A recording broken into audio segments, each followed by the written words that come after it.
Halo teman-teman, saya Berlin Christian, mahasiswa Teknik Sipil Universitas Tanjung Pura, akan mempresentasikan ke teman-teman dengan topik administrasi dan pelaksanaan tender untuk proyek konstruksi pemerintahan. Saya berada pada kelompok B yang anggotanya yang pertama Mahardika Wira Aji, Muhammad Ramlan, Berlin Christian saya sendiri, dan Alvin Islam Ibnu Muslim. Sekarang kita akan masuk ke pembahasan. Karena kelompok kami membahas tender, saya akan menjelaskan tender itu apa. Tender adalah metode pemilihan untuk mendapatkan penyedia pekerjaan konstruksi. Ada beberapa persyaratan yang ada di tender pemerintahan. Saya akan menjelaskannya secara umum. Ada bagian-bagiannya, salah satunya instruksinya kepada peserta, apa sih yang harus disiapkan. Yang pertama, identitas pokja dan lingkup pekerjaan. Pokja itu adalah kelompok kerja. Identitas pokja pemilihan sebagaimana tercantum dalam LDP. Nah, LDP itu apa? LDP itu adalah lembar data pemilihan. Maksudnya LDP adalah yang memuat ketentuan dan informasi yang spesifik sesuai dengan jenis pekerjaan, antara lain meliputi penyiapan, penyampaian, pembukaan, kriteria, dan tata cara penilaian dokumen penawaran, pengumuman pemenang, sanggahan, dan yang terakhir adalah sanggahan banding. Kemudian peserta yang ditunjuk berkewajiban untuk menyelesaikan pekerjaan dalam jangka waktu sebagaimana tercantum dalam LDP. Berdasarkan syarat umum dan syarat khusus, kontrak dengan mutu sesuai spesifikasi teknis dan harga yang tercantum dalam kontrak. Oke, yang kedua, sumber dananya. Pengadaan ini dibiayai dari sumber pendanaan sebagaimana tercantum dalam LDP. Dan peserta tendernya terbuka dan dapat diikuti oleh semua peserta yang berbentuk badan usaha yang memenuhi kualifikasi. Peserta pada paket pekerjaan konstruksi dengan nilai HPS sampai dengan 10 miliar disyaratkan hanya untuk pelaksanaan konstruksi dengan kualifikasi usaha kecil. Peserta pada paket pekerjaan konstruksi dengan nilai HPS di atas 10 miliar sampai dengan 100 miliar disyaratkan hanya untuk pelaksanaan konstruksi dengan kualifikasi usaha menengah yang kemampuan dasarnya memenuhi syarat. Peserta pada paket pekerjaan konstruksi dengan nilai HPS di atas 100 miliar disyaratkan hanya untuk pelaksanaan konstruksi dengan kualifikasi usaha besar yang kemampuan dasarnya memenuhi syarat. Ya. Berikutnya, peserta dan pihak yang terkait dengan pengadaan ini berkewajiban untuk mematuhi aturan pengadaan dengan tidak melakukan tindakan sebagai berikut. Ini perlu teman-teman catat, ini sangat penting. Yang pertama, menyampaikan dokumen atau keterangan palsu atau tidak benar untuk memenuhi persyaratan yang ditentukan dalam dokumen pemilihan. Yang kedua, terindikasi melakukan persekongkolan dengan peserta lain untuk mengatur harga penawaran. Yang ketiga, terindikasi melakukan KKN dalam pemilihan penyedia atau mengundurkan diri dengan alasan yang tidak dapat diterima oleh pokja pemilihan. Berikutnya, peserta yang terbukti melakukan tindakan sebagaimana dimaksud pada poin sebelumnya dikenakan sanksi sebagai berikut. Yang pertama, sanksi administratif seperti digugurkan dari proses pemilihan atau pembatalan penetapan pemenang, dan atau yang kedua, sanksi pencantuman dalam daftar hitam. Dalam kata lain adalah perusahaan Anda di blacklist. Kemudian pengenaan sanksi dilaporkan oleh pokja pemilihan kepada tim yang berkait. Kemudian, sanksi daftar hitam dikenakan kepada peserta pemilihan atau penyedia apabila teman-teman bisa digarisbawahi bahwa sanksinya lebih spesifik seperti ini. Yang pertama, peserta pemilihan menyampaikan dokumen atau keterangan palsu dan atau tidak benar untuk memenuhi persyaratan yang ditentukan dalam dokumen pemilihan. Yang kedua, pemilihan terindikasi melakukan persekongkolan dengan peserta lain untuk mengatur harga penawaran. Yang ketiga, peserta pemilihan terindikasi melakukan korupsi, kolusi, dan atau nepotisme dalam pemilihan penyedia. Yang keempat, peserta pemilihan yang mengundurkan diri dengan alasan yang tidak dapat diterima pokja pemilihan. Yang kelima, pemenang pemilihan yang telah menerima surat penunjukan penyedia barang jasa mengundurkan diri sebelum penandatanganan kontrak dengan alasan yang tidak dapat diterima oleh PPK. Yang berikutnya, penyedia yang tidak melaksanakan kontrak, tidak menyelesaikan pekerjaan, atau dilakukan pemutusan kontrak secara sepihak oleh PPK yang disebabkan oleh kesalahan penyedia barang atau jasa. Yang terakhir, penyedia tidak melaksanakan kewajiban dalam masa pemilihan bagaimana mestinya. Kemudian, harus memiliki sertifikat kompetensi kerja, di mana setiap tenaga ahli atau teknisi, analis, dan operator yang akan melaksanakan pekerjaan wajib memiliki sertifikat kompetensi peserta. Yang tidak memenuhi persyaratan dalam dokumen pemilihan merupakan resiko peserta, makanya harus dicek dengan teliti, teman-teman. Apabila ada perubahan dokumen, penjelasan terdapat hal-hal ketentuan baru atau perubahan penting yang perlu ditampung, maka Pokja pemilihan menuangkan ke dalam adendum dokumen pemilihan yang menjadi bagian tidak terpisahkan dari dokumen pemilihan. Perubahan rancangan kontrak, spesifikasi teknis, gambar, dan atau nilai total HPS harus mendapatkan persetujuan PPK. Ini yang teman-teman pasti mau. Tambahan waktu pemasukan dokumen penawaran. Apabila adendum dokumen pemilihan mengakibatkan kebutuhan penambahan waktu penyiapan dokumen penawaran, maka Pokja pemilihan memperpanjang batas akhir pemasukan penawaran.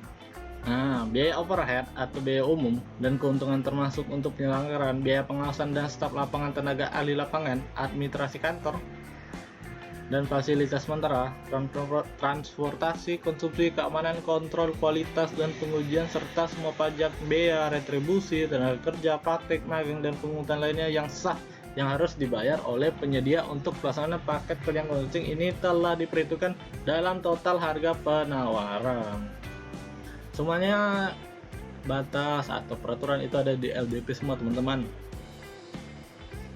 Dokumen penawaran terlambat, aplikasi SPSM menolak setiap dokumen penawaran yang dikirimkan setelah batas akhir waktu pemasukan penawaran. Makanya teman-teman harus menyediakan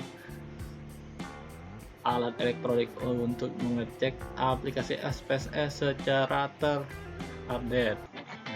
Kemudian dilanjutkan oleh rekan saya. Halo, nama saya Mahardika dan saya akan melanjutkan presentasi dari teman saya yang bernama Berlin. Jadi personel manajerial yang ditawarkan sesuai dengan yang diperlukan dalam pelaksanaan pekerjaan dengan ketentuan sebagai berikut. Yang pertama itu personel manajerial yang disyaratkan meliputi jabatan manajer pelaksanaan atau proyek, manajer teknik, manajer keuangan, dan ahli K3. Yang kedua itu untuk pekerjaan yang diperuntukkan bagi usaha kecil dan usaha yang besar dan usaha menengah. Selanjutnya hanya mensyaratkan satu sertifikat kompetensi kerja untuk setiap personal yang disyaratkan. Dan yang keempat, untuk pekerjaan yang memiliki tingkat risiko kecil maka dapat mensyaratkan petugas K3 atau ahli K3. Sedangkan untuk pekerjaan yang masuk dalam kategori besar maka mensyaratkan ahli K3. Kompetensi personal manajerial meliputi tingkat pendidikan dan pengalaman bekerja yang sesuai dengan jenis pekerjaan yang ditenderkan. Selanjutnya, pengalaman kerja dihitung berdasarkan daftar riwayat pengalaman kerja atau referensi kerja dari pemberi tugas. Dan pengalaman kerja yang dihitung adalah pengalaman sesuai dengan jenis pekerjaan yang ditenderkan, bukan berdasarkan jabatan yang ditawarkan. Tentu bagian pekerjaan yang disubkontrakkan itu memenuhi ketentuan seperti misalnya prakteknya di antara 25 miliar sampai 100 miliar tuh wajib mensubkontrakkan sebagai pekerjaan utama kepada penyedia jasa spesialis. Dan untuk paket pekerjaan dengan nilai di atas 100 miliar rupiah harus wajib mensubkontrakkan sebagai pekerjaan utama kepada penyedia jasa spesialis. Habis itu mensubkontrakkan sebagian pekerjaan yang bukan pekerjaan utama kepada penyedia jasa usaha kecil. Peserta yang dinyatakan lulus evaluasi teknis itu dilanjutkan dengan evaluasi harga. Apabila 3 penawaran terendah setelah koreksi aritmatik ada yang tidak memenuhi evaluasi teknis, maka Pokja pemilihan melakukan evaluasi terhadap penawar terendahnya, termasuk alasan ketidaklulusan peserta dalam evaluasi teknis. Jadi harus ada alasannya. Dalam hal harga satuan penawaran yang nilainya lebih besar dari 110% dari harga satuan tercantum dalam HPS dilakukan klarifikasi dengan ketentuan. Apabila terdapat mata pembayaran yang harganya 0 atau tidak ditulis, maka dilakukan klarifikasi. Lalu dilakukan evaluasi kewajaran harga dengan ketentuan sebagai berikut nih. Pertama itu klarifikasi terhadap hasil koreksi aritmatik. Yang kedua, klarifikasi dalam hal penawaran tingkat komponen dalam negeri atau TKDN. Yang ketiga, klarifikasi kewajaran harga apabila harga penawaran di bawah 80% HPS dengan ketentuan tuh preferensi harga untuk barang jasa dalam negeri dibiayai rupiah murni, tetapi hanya berlaku untuk pengadaan barang jasa yang di atas 1 miliar. Kalau lebih besar atau sama dengan 25%, preferensi harga hanya diberikan kepada barang atau jasa dalam negeri. Apabila terdapat calon pemenang memiliki harga penawaran yang sama, maka Pokja pemilihan peserta yang mempunyai kemampuan dasar atau KD lebih besar dalam hal ini dicatat dalam berita acara hasil pemilihan BAHP. Apabila dalam evaluasi ditemukan bukti harga tidak wajar akibat terjadinya persaingan usaha tidak sehat atau tidak terjadi pengaturan bersama sebagaimana ketentuan peraturan dan perundang-undangan, maka tender dinyatakan gagal. Bila dari 3 penawaran terendah setelah koreksi aritmatik ada yang tidak memenuhi evaluasi harganya, maka pemilihan melakukan evaluasi terhadap penawar tender berikut.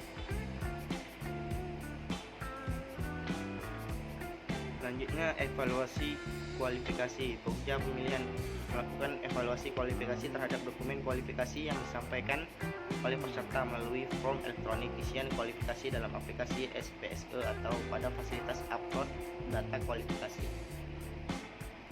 Pokja itu membuat dan menandatangani berita acara hasil pemilihan atau BAHP yang paling sedikit memuat nama seluruh peserta, harga penawaran, metode evaluasi, unsur-unsur yang dievaluasi, rumus yang dipergunakan, keterangan-keterangan lain yang dianggap perlu dari hal ihwal pelaksanaan tender, jumlah peserta yang lulus dan tidak lulus, tanggal dibuatnya berita acara, pernyataan bahwa tender gagal apabila tidak ada penawaran yang memenuhi syarat.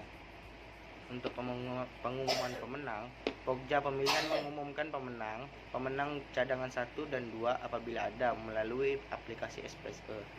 Untuk sanggah dari tender peserta, sanggahan dari peserta memasukkan penawaran yang namanya tertera dalam surat penawaran atau tertera dalam akte pendirian perusahaan. Sanggahan itu harus disampaikan secara elektronik melalui aplikasi SPSE. Sanggahan itu diajukan oleh peserta apabila terjadi penyimpangan prosedur. Sanggahan itu disampaikan dalam waktu 5 hari kerja setelah pengumuman pemenang. Pokja pemilihan itu harus memberikan jawaban secara elektronik juga atas sanggahan paling lambat 3 hari. Apabila sanggahan dinyatakan benar, maka Pokja pemilihan menyatakan tender gagal. Sanggahan dianggap sebagai pengaduan dalam hal sanggahan disampaikan tidak melalui SPSE. Sanggahan ditunjukkan kepada bukan Pokja pemilihan. Sanggahan disampaikan di luar masa sanggah. Jadi sanggahan yang dianggap sebagai pengaduan tetap harus diproses sebagaimana penanganan pengaduan. Apabila sanggah banding dinyatakan salah, maka Pokja Pemilihan melanjutkan proses pemilihan dengan penyampaian hasil pemilihan kepada pejabat pembuat komitmen, dan UKPBJ mencairkan jaminan sanggah banding dan disetorkan ke kas negara. Sanggah banding menghentikan proses tender. Sanggah banding itu yang disampaikan bukan kepada KPA atau disampaikan di luar masa sanggah, dianggap sebagai pengaduan dan proses sebagaimana penanggulangan pengaduan. Jadi untuk tender gagal dan tidak lanjut tender gagal, Pokja Pemilihan menyatakan tender gagal apabila terjadi kesalahan substansi dalam proses evaluasi.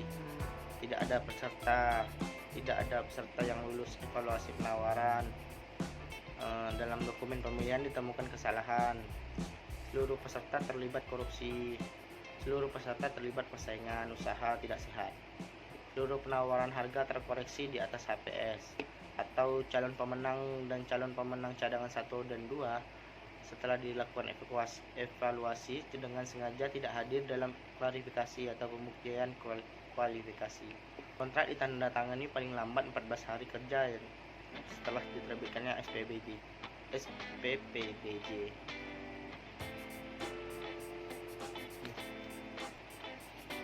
Proses evaluasi dokumen penawaran bersifat rahasia.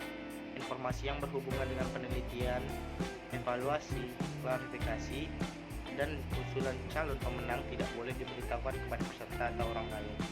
Setiap usaha peserta tender mencampuri proses evaluasi dokumen penawaran atau keputusan pemenang akan mengakibatkan ditolaknya penawaran yang bersangkutan. Evaluasi penawaran yang disampaikan. Setiap usaha peserta tender mencampuri proses evaluasi dokumen penawaran atau keputusan pemenang akan mengakibatkan ditolaknya penawaran. Evaluasi penawaran yang disimpulkan dalam berita acara hasil pemilihan atau BAHP oleh Pokja Pemilihan bersifat rahasia sampai dengan pengumuman penentuan pemenangnya. Jadi jaminan pelaksanaan itu jaminan yang itu diberikan kepada penyedia sebelum penandatanganan kontrak. Jabat pembuat komitmen mengkonfirmasi dan mengklarifikasi secara tertulis substansi dan keabsahan dan atau keaslian jaminan pelaksanaan pada penerbit jaminan apabila ada hal yang meragukan. Tandatanganan kontrak dilakukan setelah terbitnya SPPBJ dan setelah penyedia menyerahkan jaminan pelaksanaan. Pejabat membuat komitmen dan penyedia tidak diperkenankan mengubah substansi dokumen pemilihan sampai dengan penandatanganan kontrak. Dalam hal perubahan waktu pelaksanaan pekerjaan melewatinya itu menetapkan urutan hierarki kontrak sebagai berikutnya. Adendum surat perjanjian apabila ada surat perjanjiannya. Terus itu surat penawaran, daftar kuantitas dan harga, syarat-syarat khusus kontrak, syarat-syarat umum kontrak, spesifikasi teknis dan gambar-gambar. Banyaknya rangkap-rangkap kontrak dibuat sesuai kebutuhan, yaitu kurang-kurangnya itu 2 kontrak asli. Habis itu rangkap kontrak lainnya apabila diperlukan tanpa dibubuhi materai. Pihak yang berwenang menandatangani kontrak atas nama penyedia adalah direktur utama atau pemimpin perusahaan. Dan sekian dari saya, akan dilanjutkan oleh teman saya. Assalamualaikum warahmatullahi wabarakatuh. Saya di sini akan membahas tentang lembar data pemilihan atau LDP. Adapun syarat-syaratnya adalah identitas Pokja, paket pekerjaan, sumber dana, jadwal tahapan pemilihan, peninjauan lapangan apabila diperlukan, penyelesaian harga, bagaimana tercantum dalam aplikasi SPSE, mata uang, penawaran dan cara pembayaran, berlakunya penawaran, jadwal pemasukan dokumen penawaran, batas akhir waktu pemasukan penawaran. Adapun lanjutan dari lembar LDP, jaminan penawaran asli apabila disyaratkan, jaminan sanggah banding, jaminan pelaksanaan, jaminan uang muka. Lembar data kualifikasi atau LDK. Persyaratan kualifikasi apapun syarat-syaratnya adalah peserta yang melakukan kerjasama operasi KSO. Peserta yang berbadan usaha harus memiliki izin usaha jasa konstruksi atau IUJK, memiliki sertifikat badan usaha atau SBU. Untuk pekerjaan yang diperlukan bagi kualifikasi usaha menengah dan besar, memiliki kemampuan dasar dengan nilai kemampuan dasar sama dengan 3 dikali NPT, memiliki sertifikat manajemen mutu, memiliki NPWP dan memenuhi kewajiban perpajakan, memiliki akta pendirian usaha dan akta perubahan apabila ada perubahan, tidak masuk dalam daftar hitam, pengalaman paling kurang 1 tahun, pekerjaan dalam kurun waktu 4 tahun terakhir, memenuhi sisa kemampuan paket SKP, dan yang terakhir memiliki sisa kemampuan nyata atau SKN dengan nilai paling kurang sama dengan 10%. Bentuk surat pernyataan kepemilikan sertifikasi kompetensi kerja yang berisi nama, alamat, jabatan, KTP, dan menyatakan bahwa tenaga ahli yang diusulkan dalam dokumentasi penawaran sudah memiliki sertifikat kompetensi kerja sesuai dengan diisyaratkan dalam dokumen seleksi dan ketentuan peraturan perundang-undangan. Bentuk rencana keselamatan konstruksi atau RKK yang berbentuk logo, nama perusahaan, berisi juga daftar isi berupa kepemimpinan dan partisipasi kerja dalam keselamatan konstruksi. Perencanaan keselamatan konstruksi yang bertahap kepada identifikasi bahaya, penilaian risiko, pengendalian dan peluang. C. Dukungan keselamatan konstruksi yang bertahap pada sumber daya, kompetensi, kepedulian, dan komunikasi. D. Operasi keselamatan konstruksi yang bertahap kepada perencanaan operasi. E. Evaluasi kinerja keselamatan konstruksi yang bertahap kepada pemantauan dan evaluasi, tinjauan manajemen, dan peningkatan kinerja keselamatan konstruksi. D. Penjelasan mengenai isi komitmen keselamatan konstruksi, contoh sebagai fakta integritasi badan usaha tanpa KSO. Identifikasi bahaya, penilaian risiko, pengendalian dan peluang. Identifikasi bahaya, penilaian risiko, penetapan pengendalian risiko K3. Rencana tindakan sasaran dan program, membuat tabel penyusunan sasaran dan program. G. Membuat surat perjanjian sewa peralatan yang berisi syarat penerimaan peralatan. Pihak kedua akan menerima hak guna dari apa yang disewakan dari pihak pertama dalam kondisi baik. Petunjuk pengisian data kualifikasi. Petunjuk pengisian untuk peserta bukan KSO mengikuti petunjuk dan penggunaan aplikasi SPSN. KSO apabila ber-KSO.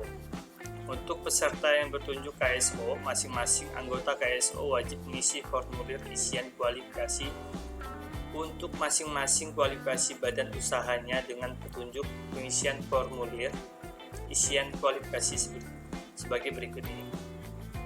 A. Data administrasi. Pertama, diisi dengan nama badan usaha peserta. Kedua, pilih status badan usaha pusat atau cabang. 3. Diisi dengan alamat, nomor telepon atau fax dan email kantor pusat yang dapat dihubungi.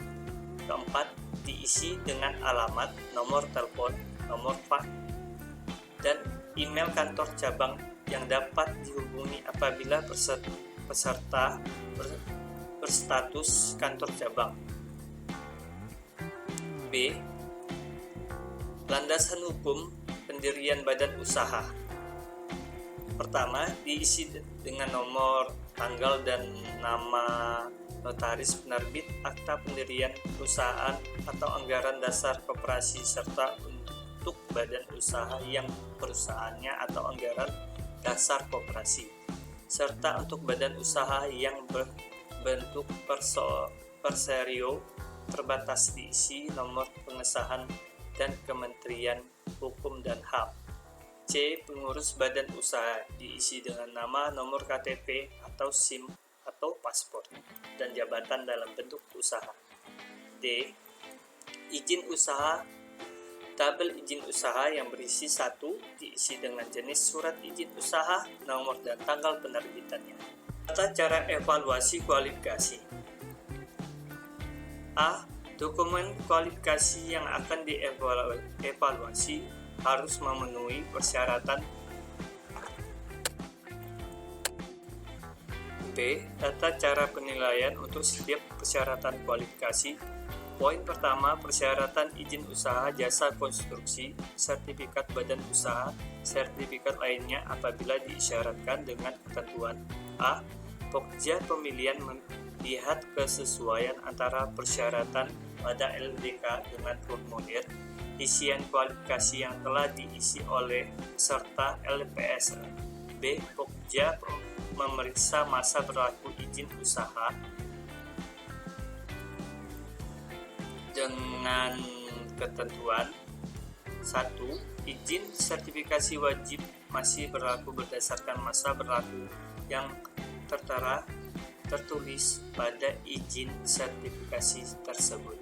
2. Izin sertifikat yang habis masa berlakunya sebelum batas akhir pemasukan dokumen penawaran tidak dapat diterima dan penyedia dinyatakan gugur. 3.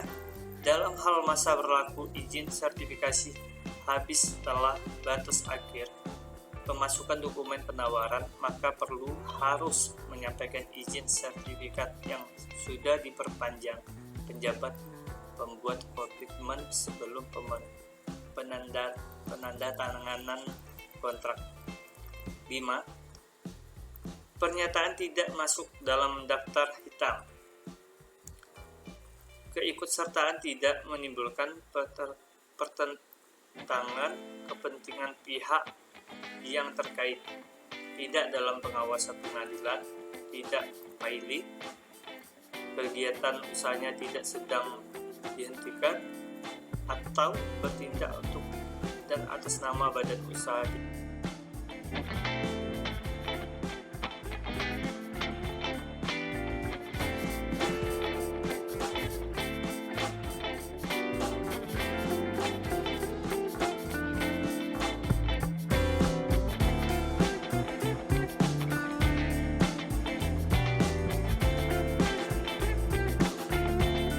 Atau data yang kurang jelas, maka Pokja pemilihan dapat meminta peserta untuk menyampaikan klarifikasi secara tertulis, termasuk dapat melakukan peninjauan lapangan pada pihak instansi terkait, namun tidak boleh mengubah substansi formulir isian kualifikasi asli. Sekian pembahasan dari saya. Terima kasih untuk dukungan kalian. Jangan lupa like and share dan subscribe channel ini, karena indahnya saling berbagi. Wassalamualaikum warahmatullahi wabarakatuh.